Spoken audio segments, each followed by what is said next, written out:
नमस्कार, मैं हूं आपके साथ ऋतिका पांडे। आप देख रहे हैं न्यूज 21। बड़ी ही शर्मसार करने वाली खबर सामने आ रही है। जी हां, क्योंकि हम आपको बता दें, करौली जिले के दादनपुर से खबर आ रही है, जहां एक मूकबधिर बच्ची को पेट्रोल डालकर जिंदा जलाने की घटना को लेकर आमजन में आक्रोश बढ़ता जा रहा है। न्याय की मांग को लेकर बच्ची के परिजन जयपुर के शहीद स्मारक पर धरना दे रहे हैं। इस घटना ने पूरे प्रदेश को शर्मसार किया है। इसको लेकर लोगों में भारी गुस्सा देखने को मिल रहा है। आपको बता दें, शहीद स्मारक पर विभिन्न संगठनों और राजनीतिक दलों का पहुंचना जारी है। साथ ही प्रदेश सरकार पर सवाल उठाए जा रहे हैं कि आखिर दोषियों को कब पकड़ा जाएगा। शहीद स्मारक पर चल रहे धरना प्रदर्शन को लेकर क्या कुछ कहना है धरने पर बैठे नेताओं और परिजनों का, न्यूज 21 की टीम ने लिया जायजा। नमस्कार, आप देख रहे हैं न्यूज 21 में आपके साथ शगुफ्ता खान। इस वक्त हम मौजूद हैं शहीद स्मारक, जहां पर एक मामला आया, हिंडौन सिटी का जो मामला है कि वहां पर एक 11 साल की मासूम के साथ रेप करके उसका मर्डर कर दिया गया।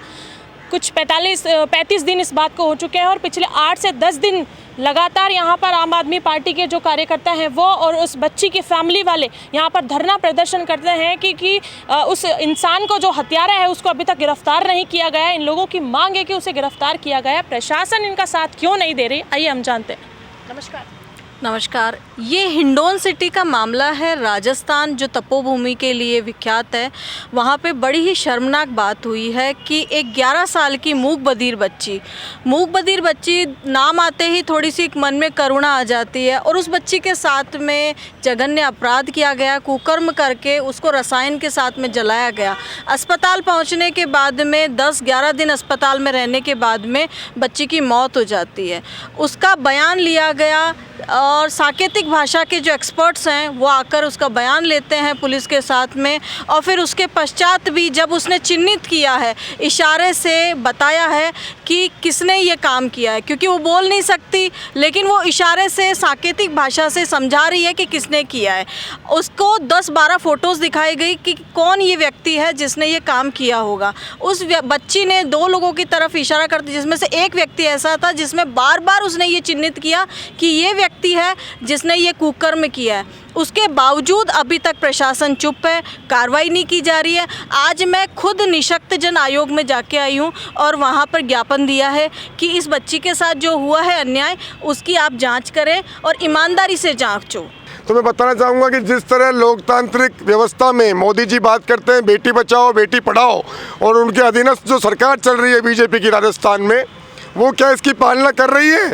क्या वो अपनी बातों पर, वादों पर, भाषणों पर, अपनी नीतियों पर कायम है, या आम जनता को मूर्ख बनाने के लिए सिर्फ बातें, वादे, भाषण, सापा माड़ा, मीटिंग, व्हाट्सएप या मीडिया मैनेज का ये काम चलता रहेगा? इस तरह देश नहीं चलेगा। ये पूरे भारत देश की मातृशक्ति की प्रतिष्ठा का सवाल है।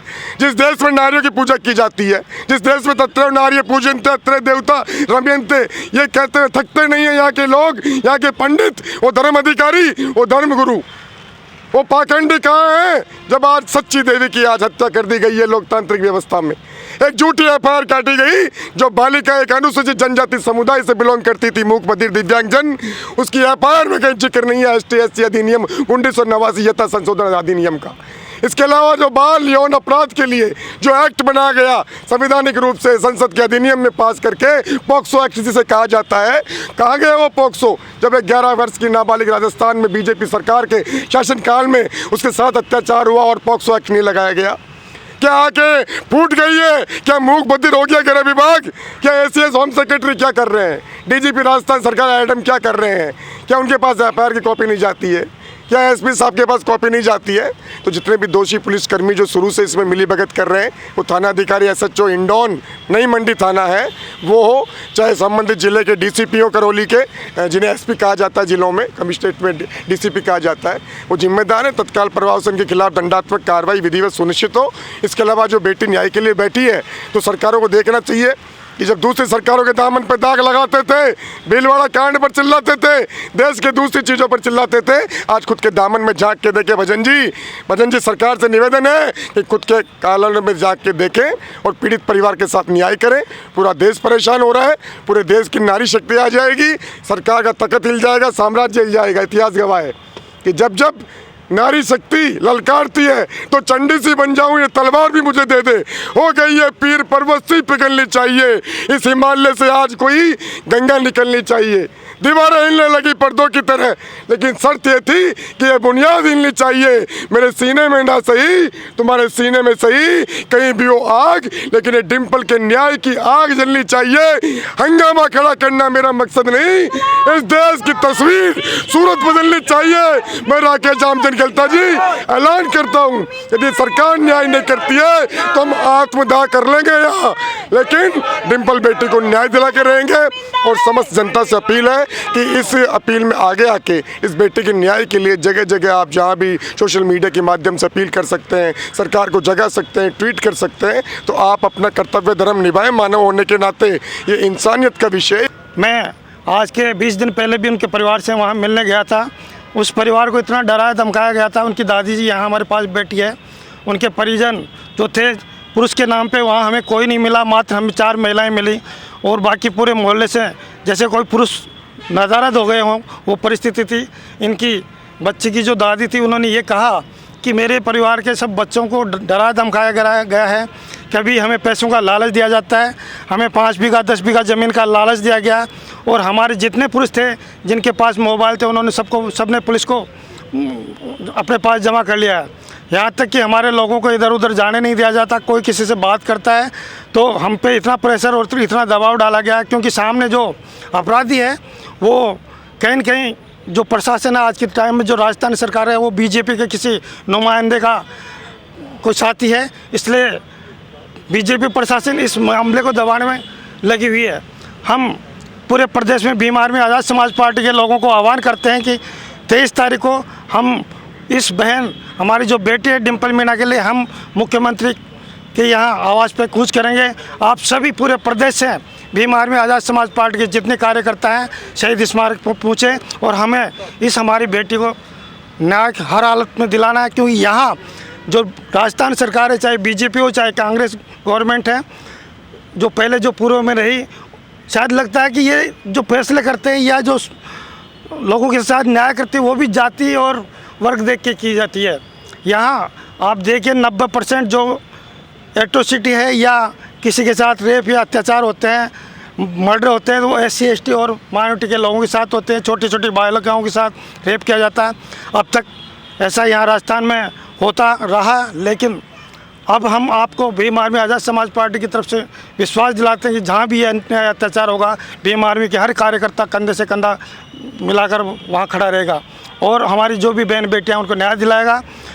ये लगता है हमें कि हम राजस्थान में नहीं है, इस राजस्थान का नाम ही रेपिस्तान कर देना चाहिए, क्योंकि यहाँ आए दिन जब भी पेपर उठाते हैं या सोशल मीडिया पे देखते हैं प्रतिदिन 2 से 3 साल की बच्चियों के साथ रेप कर दिया जाता है। तो हम किस सभ्यता संस्कृति की बात करते हैं? राजस्थान में इतना जातिवाद, इतनी घृणा, पता नहीं कैसे लोग यहाँ रह रहे हैं। इच्छा करती है कि हम किसी दूसरे स्टेट में या किसी अदर कंट्री में जाके बस जाएं। पिछले 1 महीने और 5 दिन से इस शहीद स्मारक पर सैकड़ों की संख्या के अंदर महिलाएं, पुरुष और सर्व समाज के लोग बैठे हैं। आज पूरा 1 महीना और 5 दिन हो गए। मैं तो पूछना चाह रहा हूँ कि ये मानव अधिकार आयोग बताया करते हैं वो कहाँ है? मैं पूछना चाहता हूँ कि वो महिला आयोग है वो कहाँ है? मैं पूछना चाहता हूँ कि आदिवासियों के लिए नरेंद्र मोदी जी ने एक कानून बनाया था SC ST आयोग वो कहाँ है? अरे क्या हो रहा है इस देश के अंदर, क्या हो रहा है इस प्रदेश के अंदर? यहाँ जिस राजस्थान की मुखिया डिप्टी CM महिला हो और अब एक बेटी के साथ में इस प्रकार का अन्याय, मैं तो कहता हूँ कि डिम्पल के साथ में ऐसी कौन सा घटना जो नहीं हुआ। IPC की जितनी धाराएं हैं वो तमाम धाराएं उन कारिंदों पे लगनी चाहिए। जब मुलजिम चिन्हित कर लिए गए, मुलजिमों को पता है, उसके बाद में गिरफ्तारी नहीं हो रही। अरे डूब मरने की बात है, शर्म की बात है। और अब हम लोगों का धैर्य है वो टूट चुका है। अब हम सड़कों पे आने के लिए तैयार हैं। अब हम आर और पार की लड़ाई लड़ेंगे। हे हरामखोरो, हे निकम्मो, भगवान आपको माफ़ नहीं करेगा, क्योंकि इस बड़ी तपती धूप के अंदर हज़ारों लोग राजस्थान में आंदोलन कर रहे हैं। अरे कानून व्यवस्था नाम की कोई चीज़ शेष नहीं रह गई है। ऐसा लगता ही नहीं है कि राजस्थान में सरकार है, प्रदेश में सरकार है। और इस देश के अंदर, इस प्रदेश के अंदर इससे बड़ी कोई घटना हो नहीं सकती। जिस दरा के ऊपर देवताओं की तपोभूमि, जहाँ पर देवताओं को राज था, आज पूरे राक्षसों का तांडव चल रहा है। जिस हिंडोन सिटी की बात करें, वो आईपीएसओं की धरती है और उस दरा के ऊपर कोई नहीं उड़ जन्म लेते हैं। और आज उस दरा के ऊपर एक बेटी के इंसाफ मांग रही है। शर्म की बात है, डूब मरने की बात। जी बिल्कुल, देखिए प्रदेश के मुख्यमंत्री भजनलाल शर्मा जी कितने संवेदनशील है आम जनता के दुख दर्द को लेके। एक मुकमदिर बहन बेटी इस प्रदेश की, उसके साथ क्या हैवानियत हुई है, क्या 1% भी भजनलाल शर्मा जी को इसका एहसास है? उसके माता पिता उसके जाने के बाद किस दुख दर्द में, किस संकट से गुजर रहे हैं। आज गांव के लोग, किसान परिवार अपने खेत खलियान छोड़ के यहाँ आज इस राजस्थान की राजधानी में आंदोलन कर रहे हैं। भजनलाल सरकार के इस भारतीय जनता पार्टी हैवानियत जो लोग कर रहे थे, जो अपराधी हैं, उनको सज़ा देने के बजाय उनका बचाव करती नज़र आ रही है। ये एक प्रदेश के ऊपर संकट है। जब एक मुकमदिर बहन का दुख और उसका दर्द यदि ये सरकार नहीं समझ रही है, तो सोचिए आम जनता के लिए ये सरकार कितनी न्यायप्रिय है, कितनी संवेदनशील। ये आम जनता के लिए आप लोगों को ये दिखाई दे रहा होगा। दिनों दिन घटनाएं प्रदेश के अंदर घट रही है। भारतीय जनता पार्टी पूर्णतया राज चलाने में फेल है और इस प्रदेश को बर्बादी की ओर झोंका जा रहा है। सरकार को संभलना चाहिए अभी भी, नहीं तो हम लोग सड़क पे मजबूती से लड़ाई लड़ेंगे और इस तरीके से इस सरकार को हम चलने नहीं देंगे, इस तरीके से हम तानाशाही नहीं करने देंगे। इसीलिए तो आज ये प्रदेश की स्थिति होगी कि हर रोज़ कोई न कोई बहन बेटी के साथ नया अपराध होता इस प्रदेश के अंदर नज़र आ रहा है। जब से भारतीय जनता पार्टी की सरकार बनी है, अपराधों का रिकॉर्ड तोड़ दिया है।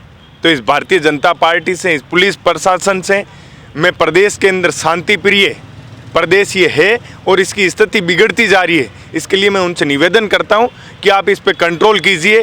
और मुख्यमंत्री जी देश के अंदर जगह जगह घूम रहे हैं, उनको अपना घर दिखाई नहीं दे रहा है कि उनको इस प्रदेश का मुखिया बनाया गया है। जनता ने आपके ऊपर भरोसा जताया है, तो आप उनके साथ धोखा मत कीजिए और इस जनता के साथ अत्याचार होने से बचाइए। एक नेता के दीवार पे हमने हमारी नाक रगड़ी है। हमारी आवाज़, भाई आप हमारी आवाज़ बनो, विपक्ष हमारे साथ आओ, जो सरकार के नुमाइंदे वो हमारे पास आओ। ऐसा मतलब डर नहीं छोड़ा हमने नेताओं के, तो सभी ने उदासीनता दिखाई। तो हम अंतिम हमारा यही फैसला रहा कि अनिश्चितकालीन हम धरने पे बैठेंगे और अगर तब तक भी सरकारी नहीं जाएगी तो हम भूख हड़ताल पे बैठेंगे और इच्छा मृत्यु मांगेंगे इनसे। अब भूख हड़ताल भी ये करने को तैयार है। पिछले 8-10 दिन से अपना घर बार परिवार सबको छोड़कर यहाँ पर बैठे हैं, क्योंकि एक बच्ची को न्याय दिलवाने के लिए भजनलाल सरकार और प्रशासन अपनी आंखें खोले। कैमरामैन मुकेश के साथ शगुफ्ता खान।